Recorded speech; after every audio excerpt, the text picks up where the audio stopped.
People wonder why people use herb, but herb is a very spiritual plant, you know.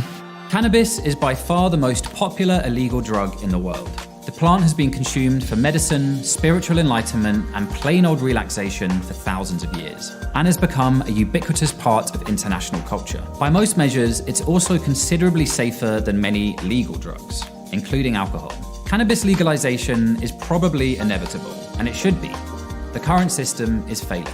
But there are pitfalls and complexities involved in that process. We have to get legalization right. And in this episode, we're looking at exactly that: how to legalize and regulate weed in the best ways possible. The war on drugs has failed with cannabis in similar ways it's failed with every other drug. If you go back 100 years to how we got into a war on drugs at all, it had almost nothing to do with the substance itself. And it was always enforcement. It was punitive. Fast forward to 1937, marijuana. That was a combination of people in the U.S. Southwest concerned about Mexicans. And hey, they used marijuana, so let's do that. Millions of lives have been ruined by cannabis enforcement. Billions of dollars have been accumulated by organized crime. And the relatively few people who have suffered adverse reactions to it have often been unable to receive the help they need. Meanwhile, despite being illegal throughout most of the world, weed is now more popular than ever, and more socially accepted as a part of many people's daily lives. 52% of Americans have tried it at least once, and 1 in 10 Europeans report using it in the past year. Canada and many states in the US have now legalized cannabis for both medical and recreational use. The idea of cannabis legalization can bring out some very strong opinions in people. Opponents freak out that it'll spell the end of civilization, while advocates claim it's the magic bullet that will cure all of society's problems. Obviously, both of these extremes are a bit silly. In 2018, Canada became the first major world economy to fully legalize and regulate cannabis, following on from several states across the US. Justin Trudeau won support from Canadian voters by focusing on cannabis legalization as a public health issue, a way to remove the market from criminals. You're decriminalizing possession, but you're not creating a legal framework for producing it, then it's still going to be organized crime controlling the sale of marijuana. We don't want that. We want to get the profits out of there. We want to make sure that we're protecting underage Canadians from being able to purchase marijuana. This is the essential logic behind almost all legalization. But thanks to the war on drugs, criminals have been making a lot of money off selling weed for a long time. And they're not just going to give that market up overnight. Le marché appartient à certains gens, là, certains groupes. Là. Deal avec ces gens-là. C'était qui ces groupes-là? Des groupes, des pas fins. Si tu veux savoir, des pas fins. Là. C'est eux autres qui contrôlent quasiment tout et nous qui rapportent la dope. Fait que, cannabis, drogue, anything qui est drogue, là, related, whatever, whatnot. Tout le monde sait que si tu fais ça jusqu'à un certain degré, ça, c'est les gens avec qui tu deals. Mm-hmm. Puis là, il y a la légalisation qui s'en vient éventuellement. Penses-tu que cette mainmise-là du crime organisé va changer? Ça va le faire, mais ça va prendre bien des années. There has been some criticisms of the reforms in Canada that, there is still a significant illegal market there. 2 years in, less than 50% of the market is legally regulated and taxed. 50% legal, regulated and taxed is better than 100% illegal, completely unregulated and completely untaxed. But we are still in the rollout phase. And this is something that is going to take a number of years before a more long-term equilibrium is established. But while the legal market inevitably takes a while to establish itself, we should also acknowledge one pretty important fact. Contrary to what many drug warriors predicted, places like Canada and Colorado have not descended into post-apocalyptic zombie wastelands because a few legal weed shops have opened. There's been no sharp increase in road accidents, other forms of criminality, or mental illness. One of the main bits of fear-mongering that opponents of cannabis regulation like to scare people with is that if you legalize weed, there'll be a sudden explosion in its popularity. But when we look at the evidence, this simply hasn't happened. There's no explosion of use. If anything, youth use has stayed level or in some places gone down. Adult use tracked up a little bit immediately after legalization, but then came down again a bit. There hasn't been any particularly significant changes at all. But then in Canada, cannabis was pretty easily available anyway. There's always this assumption by some people in the legalization debate that when cannabis is illegal, it's very hard to get, and if you legalized it, it would suddenly be incredibly easy to get. And that's just clearly not true. But while overall use hasn't exploded in legal markets, regulation does seem to allow better control over who is buying and using weed.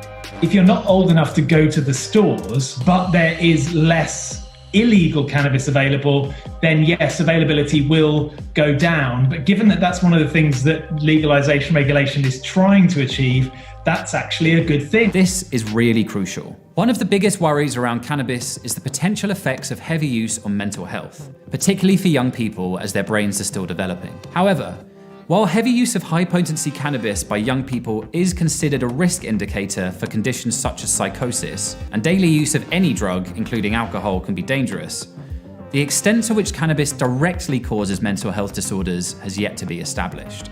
But the important factor here is that as youth consumption hasn't gone up where weed has been legalized, there's every indication that a regulated market is a way of protecting young people's mental health, not endangering it.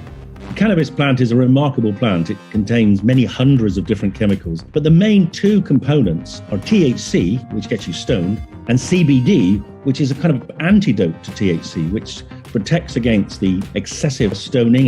It protects against the paranoia of THC. Policy of driving all cannabis production to the black market has led to people growing forms of cannabis which are very, very strong in THC. And that has led to the greater rise of particularly psychotic symptoms produced by strong THC forms of skunk, like paranoia, and also the greater aggravation of people with ongoing psychotic problems.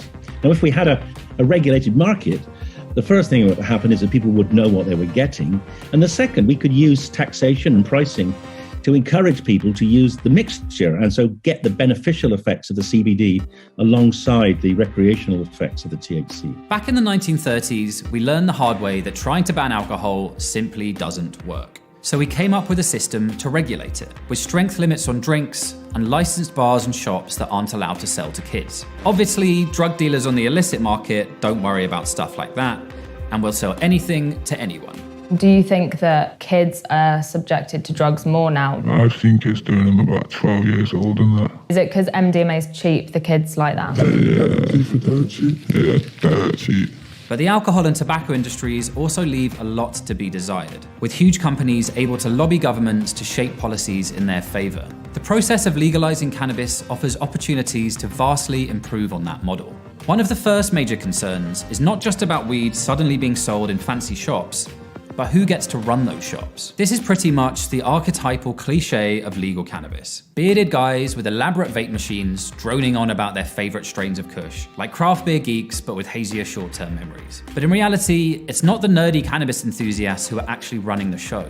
The legal market in Canada, as in many states across the US, has actually been captured by a few giant companies riding the so-called green wave to increase their share prices. This isn't about bougie artisanal edibles.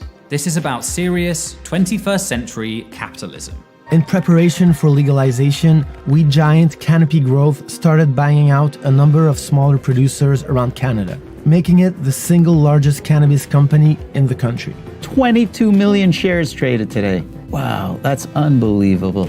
It's been the biggest trading stock every day in Canada for the last couple of weeks. Obviously, it's not a problem in itself that people make a bunch of money out of cannabis. People already make serious money out of it. But there's also the danger of some real injustice here. First of all, governments tend to make getting legal cannabis licenses so expensive that only the big corporate players can actually afford them. So independents are shut out from the start. For almost 100 years, the worst violence and oppression of the war on drugs has fallen on people of color and marginalized communities. Now, many jurisdictions ban people with previous convictions from receiving legal cannabis licenses. Obviously, that disproportionately excludes many of those same people who've been persecuted for so long, who are then forced to watch as a bunch of slick, predominantly white business people cruise in and make a load of profit off the now legal weed business. This has led some in the African American community in particular to try to reclaim this space, like former NBA star Al Harrington. Do you feel like the black community has access to the industry out west? Hell no. Fuck no, they can't afford it. It's cost so much to even submit an application. You know what I mean? I mean, hundreds of thousands of dollars. That's why I had to continue to be an advocate to try to change some of these laws and break down some of these barriers, and we can really uplift our community with this claim. And this isn't just about the US. Many of those big cannabis companies that accumulated huge amounts of capital during the first green wave have been using that money to take over emerging legal weed markets across the world. Jamaica decriminalized cannabis in 2015, but many there are worried that it's foreign venture capitalists who will be reaping most of the rewards. It starts at $2,000 for a license to grow weed and $10,000 to transport it.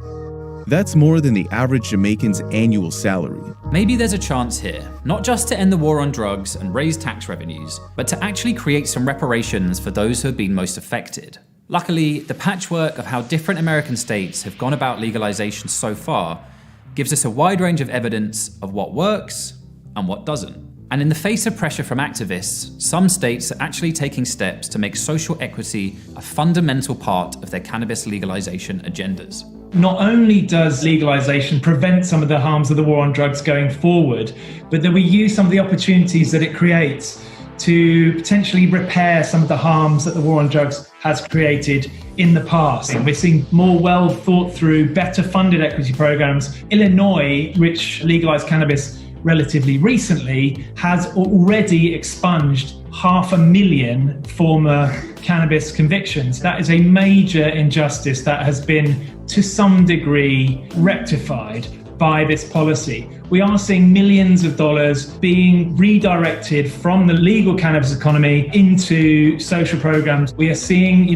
minority-owned cannabis businesses supported by equity programs in places like Massachusetts. We have an opportunity with emerging legal markets to do things differently and to do things better. War on drugs has been going on a long time.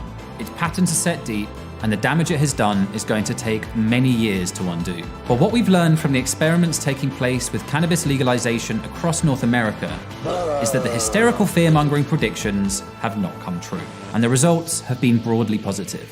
However, as we consider legalization across the rest of the world, there's also a lot we can learn about how to do things better. Prohibition didn't work with alcohol, and it hasn't worked with cannabis either. But we're now at a crossroads where we don't simply have to repeat the mistakes of the alcohol or tobacco industries and can actually create something more effective, fair, and positive. A new industry that works for everyone involved. We'd like to congratulate drugs for winning the war on drugs.